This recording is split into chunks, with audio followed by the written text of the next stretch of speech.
monster. Defense to offense. From Eufaula to the Hall of Fame. From Oklahoma City to New York City.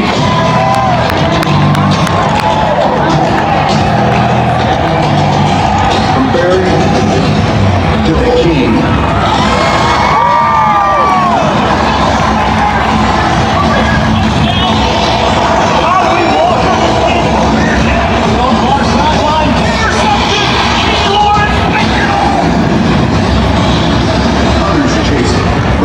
Set the standard.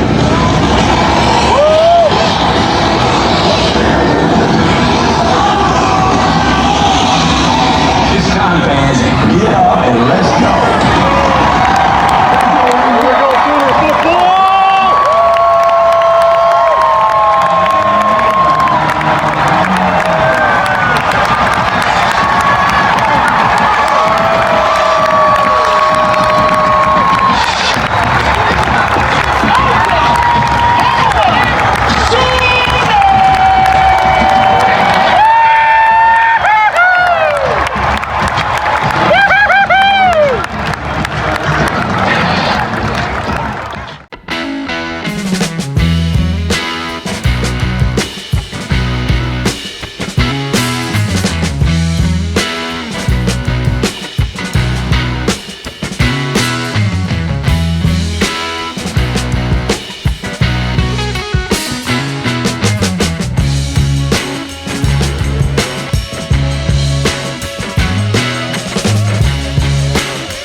Hey, it's Paul with Fat Guys on the Road.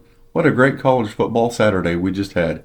This is such an amazing country and we are so blessed. Here's Tex talking about some of the action we just saw. Welcome to Fat Guys on the Road, summarizing this past week's football games and upcoming games for this upcoming week.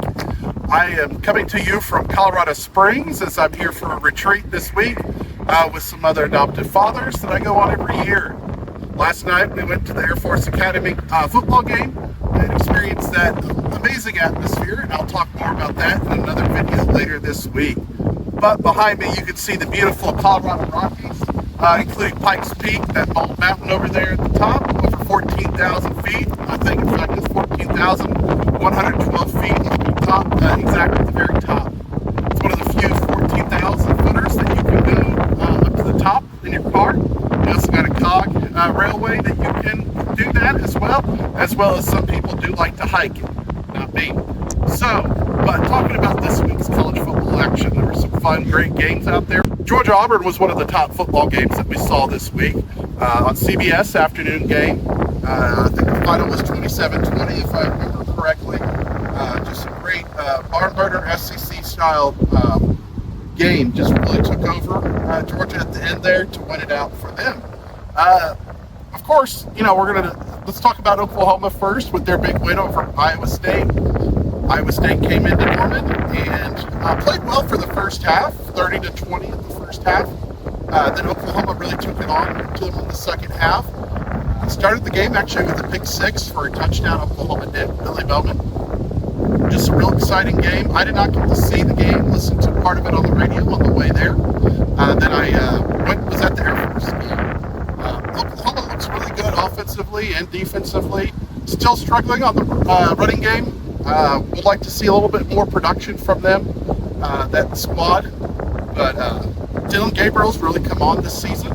Looking a lot better than he did last season. Very pleased with what he's doing in the passing game. So, as well as in his running game. He's got some wheels on him, not super fast.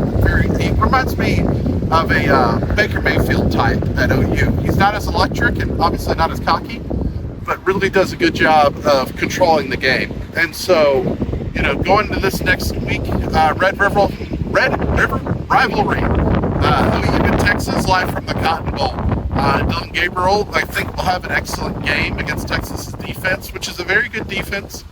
But he played him last year. He's noticing what to expect. Brent Venables, Jeff Levy will have him rolling with his receivers. Got some really good receivers over there. So on the defensive side of the ball, OU looked good this week. Like I said, started the game with the pick six. Billy Bowman, and then as well just played solid. Of course, they gave up 20 points, but we're talking Big 12. Iowa State has a good passing game this year. The quarterback's pretty good. So for them scoring 20 points, it's 10 more points than my prediction. But that's okay. The second half, our offense came out and just dominated the game, and our defense shut them out in the second half to win 50-20. Defensively, it's going to be a chore for Oklahoma this week. It's going to be their toughest challenge all season. Quinn Ewers is a great quarterback. I mean, we all saw what he did to Oklahoma last year, that defense. But this is year 2 of Ted Roof and Brent Venables' defense. And we're looking much better. We're fast. We're leading the nation, or second in the nation in turnovers, interceptions. So, some really good things to see out of our Oklahoma defense. Special teams continues to play well. Some big returns, fast guys.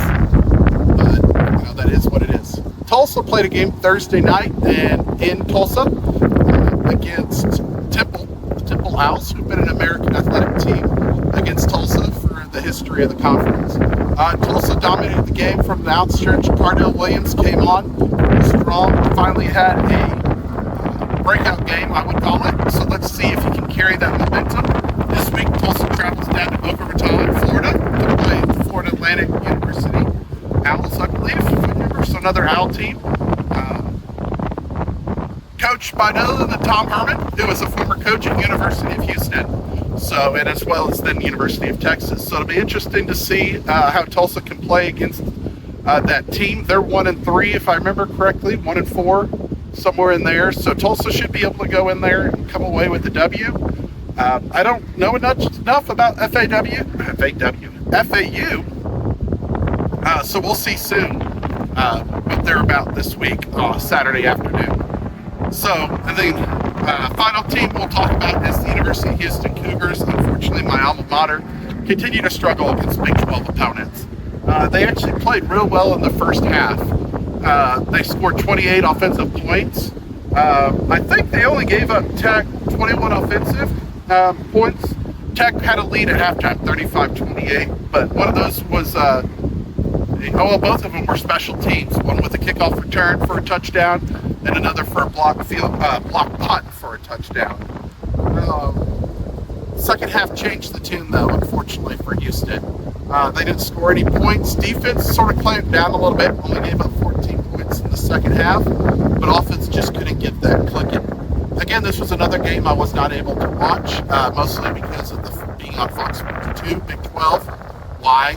You're one of the top leagues in America. Why are we putting games on Fox Sports 2 that fans can't access unless they pay $200 a month to DirecTV or some other entity? My friend here with me, Dan Wells, actually allowed me to watch part of the game on his iPad and iPhone through his YouTube TV app, I believe. And so I might need to consider that for the future. So I think you could get a free trial for a week or two. So if that comes up again, another tip, if any of your team's on Fox Sports 2, get a free trial to YouTube TV if you don't have it already. As far as how I watch live sports, we do not own a cable subscription, satellite subscription. In fact, we don't own any cable-based TV or streaming TV subscription. So we stream everything through Netflix, ESPN Plus, HBO Max, Peacocks, things like that. And then either I go somewhere to watch a game or things of that nature if it's on one of the major networks. Of course, I do have a broadcast antenna when it's on ABC or Fox to watch games. So we can get more into how to watch games, but I'm hoping as the Big 12 improves, we see less games of Fox Sports 2 and more games on Fox, ABC, and the ESPN family of networks. But Houston just needs to find a way to run the ball a little bit better. They have Parker Jenkins, who's coming on strong. I didn't get to watch especially the second half, and I heard he might have had an injury that limited him in the second half. I don't know that to be true yet. This is Sunday morning, and I have not had a chance to listen to any of the post-game or press conferences that have happened or will happen this week. I will record this video Tuesday night, and that's after all the different press conferences that the head coaches have happened, as well as watching some game film. This being Sunday morning, I haven't had a chance yet to do so. I'm getting ready to head up the mountain today. It will be about 9,000 feet elevation, 9,200 feet elevation, I believe, at a place called Bear Trap Ranch outside of Colorado Springs. And so I won't have cell phone or Wi-Fi access to record this with Paul. So Paul is back in Norman, and we'll be recording his portion and splicing us and editing us together. We look forward to connecting again next week after the OU Texas game. Thank you, Tex, and thank you, Dan, for the video with Pikes Peak in the background. We apologize for the noise of the wind. We are a work in progress, and hopefully we will be getting some microphones with sound-reducing equipment pretty soon. Now here's some more sights and sounds from the Sooners' win over Iowa State.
This weekend was a lot of fun, and I thank God for college football. There's never a dull moment, and we hope you ride along with us for the rest of the season.